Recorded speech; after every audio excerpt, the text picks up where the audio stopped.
Hello everyone, welcome to Wednesday on Wealth. I am CA Priyanka Charmali.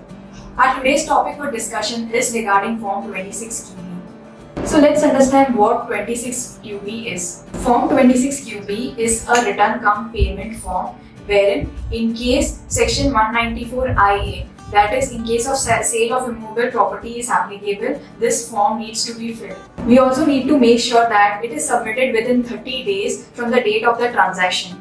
For example, if we have purchased a property on say 14th March, then by next month 30th we need to submit the Form 26QB. Now let us understand the important points and the compliance which is required to be done under Section 194IA.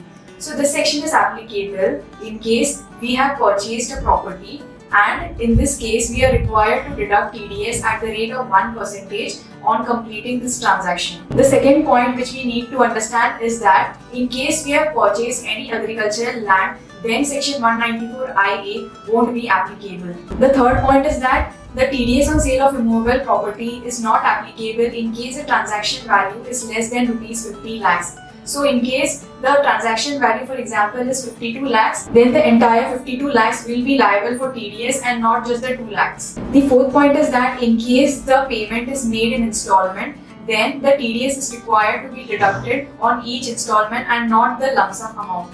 For example, for a property purchase of 1 CR, in case I have made an initial payment of Rs 10 lakh as a first installment, then TDS will be required to be deducted on 10 lakhs initially, and on subsequent payments the TDS will be deposited as and when the payment is made. We need not worry about obtaining a TAN regarding such transactions. That is, TAN is not mandatory and only availability of PAN is important. However, the PAN of seller as well as buyer is important in this transaction.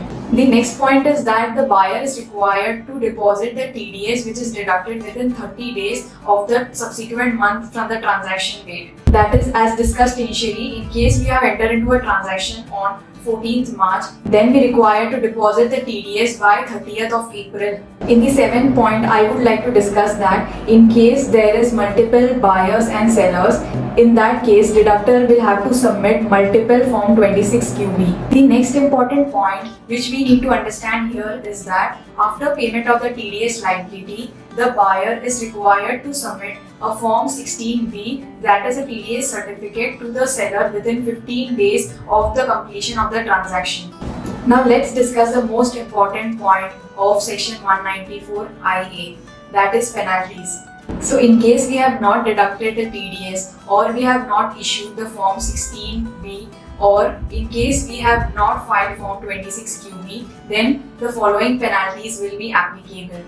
The first one is non-deduction of TDS. So in case we have failed to deduct the TDS, then an interest at the rate of 1% will be charged on the TDS amount, and it will be payable on per month basis. The second one is a case wherein we have deducted the TDS but we have not paid the TDS amount to the government. In this case, interest at the rate of 1.5% will be applicable on per month basis. The third penalty is in case of delay in filing of return. So a penalty of Rs 200 per day basis will be applicable in case of such delay. Now let us understand the methods which are available for the payment of this TDS liability. There are two options. The first one, online payment, wherein while filling this form itself through net banking, we can complete the TDS payment procedure. The second option is an offline payment, wherein we can generate Form 26QB and a unique acknowledgement number will be generated. This form can be submitted to the bank and the payment will be completed. This form and acknowledgement number generated is valid for a period of 10 days. Now I will like to guide you with the process of filling Form 26QB. So the first step which you need to do is, you need to visit the TIN NSDL website, and on the home page you will find a tab Services. Under that you need to go to e-payment, pay tax online. On the subsequent page you will find a menu TDS on sale of property. Then click on Form 26QB, that is online form for payment of TDS on sale of property. The next thing is that we need to fill in the required relevant details, wherein there will be two options, that is corporation tax. This is to be selected in case you are a company and in case you're not a company, then income tax needs to be selected. Then the other details, that is the details of the deductor, the property details and the seller details needs to be entered. After completing this, we need to select the payment option, that is an online mode or an offline mode. After these details are entered, we can submit the form and the process will be completed. I hope this video was helpful to you. For any further queries, please get in touch with our finance and tax experts. For more such videos, please subscribe to our channel. Thank you.